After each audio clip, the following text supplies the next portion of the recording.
Frenemies was the last time a lot of people saw of Trisha. Obviously, I don't want to get in an argument over I really need your to leave. Okay, all right, we're done. Thank you guys. Thank you. And besides the occasional H3 podcast bait thumbnail, her name's pretty much completely disappeared from YouTube.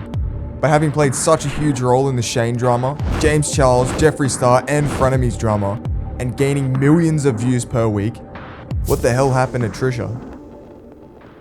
We can start by taking a look at her relationship with Ethan and Hila as of late. After episode 39 of Frenemies left Trisha storming off, both Ethan and Trisha went on rants about their side of the story, separately from one another. Trisha's been saying a lot of things publicly, which has put me in a tough spot. Ethan be like, this isn't entertaining. Well, clearly it fucking is, because it gets more fucking views on your channel than any other one of your shitty ass podcasts. Shut the fuck up, Ethan. Shut the fuck up. I literally don't care. Shut the fuck up. Shut the fuck up. Their family relationship slowly deteriorated to the point where Moses and Hila no longer communicate with each other at all. Do you guys still speak with Moses? No.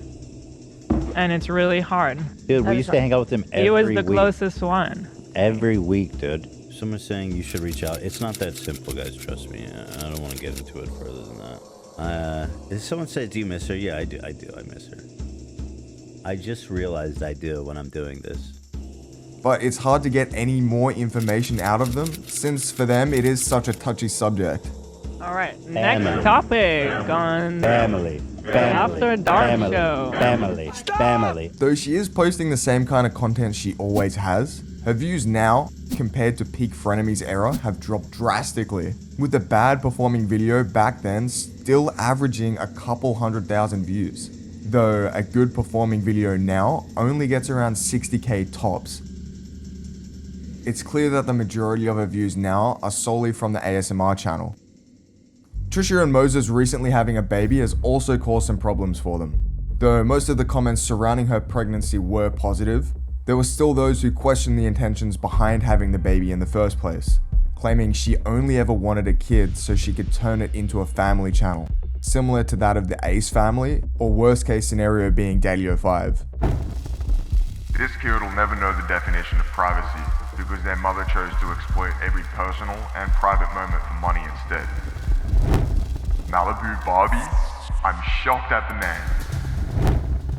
Bro, that baby is already in hard mode. People are so crazy. They think I had a baby for money. I'm like, how? How do you gain money having a baby? Then goes on to make a family channel with now over 1 million subscribers. Trisha Paytas is the last person in the entire world that should be mothering a child. Imagine being at your lowest, right? I have a history of mental illness that went untreated for a long time, partially because of me. That was my rock bottom that I needed to get clean. But this 1.5 million subscriber channel owned by Trisha freaking Paytas often struggles to pull the same amount of views as my 3-month-old 400 subscriber channel. So like, Trish, you've got 4 other channels, so maybe stick to those.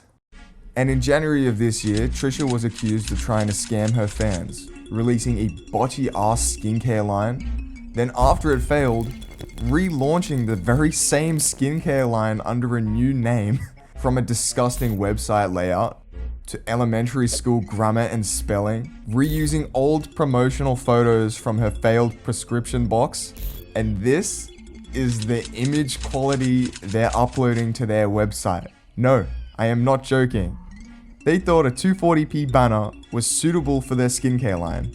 By the way, this high-resolution version is going to be in the description, so Trisha, if you're watching this, feel free to actually take it. The whole point of a skincare line is to show how much you care about the details, is it not? So you want the imperfections to go away, right? And then you throw this 240p zit smack bang in the middle of your face. And also having a fake sales counter that changed every single time the page was refreshed.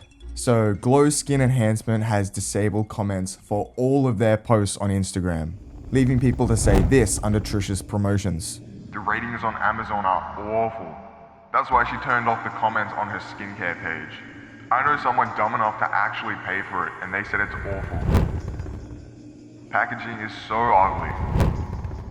Didn't the owner of the company leave herself a review?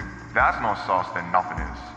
This was Trisha's attempt at partnering with a smaller business. A small business with over 100,000 followers on Instagram, with almost every post on the page struggling to get 5 likes. For those that don't know, the CEO of this company actually makes clients sign a waiver stating that they're aware she's not a licensed medical or skin professional, and should the client have any adverse reactions to her services, she isn't liable. There's footage of the CEO allowing a dog to walk around her salon/studio. It's shot on the floor, and it's just this big old funny thing to her. This woman has 0 qualifications, and I feel sorry for whoever was duped and bought Trish's product. No party train? Oh, yeah, he goes on his wee pad. He's a rescue. Oh, my God. Oh, Lord. Oh, my God. Look at this. The dog done shitted in my office. Oh, Lord. Here, let me. Oh, my God. Did he step in it, too? $20 for a bar of soap? For the same amount of money, you can get this much from Lush. Or this many bars of soap from Target. Cassandra Bankson also does a deep dive into the questionable ingredients used. The Tingles Vitamin Mist. The first ingredient is listed as a collagen booster. That is not an INCI approved name. And they're saying it's the ingredient number 1, which means it takes up the bulk of the product. Normally, water is the universal solvent, aqua. We see that in all products. Sometimes that's switched out for something like aloe vera. But here they're saying the collagen booster is first. Then they're saying distilled water, then sodium hyaluronate, salicylic acid. I don't believe any of this. In comparison to peak Trish drama, she actually really seems to have calmed herself down since giving birth.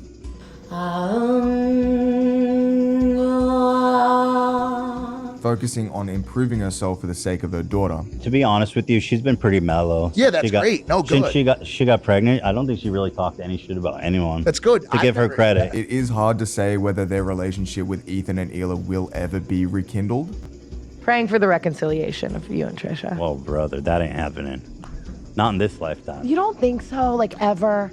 And judging from their interviews and statements about it, I doubt that. She's like, well, fuck this Holocaust survivor. My husband's a Jewish Israeli, so I can say whatever I want.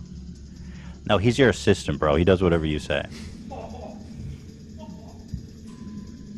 Apart from Ethan clickbaiting her name in a bunch of podcast clips and episodes, it doesn't seem like there's any chance in the slightest for a reunion. It's just kind of insane how There's been much a lot of aftermath. fallout there was. Yeah. Behind the scenes. Yeah. Within specifically Hila's family. As you know,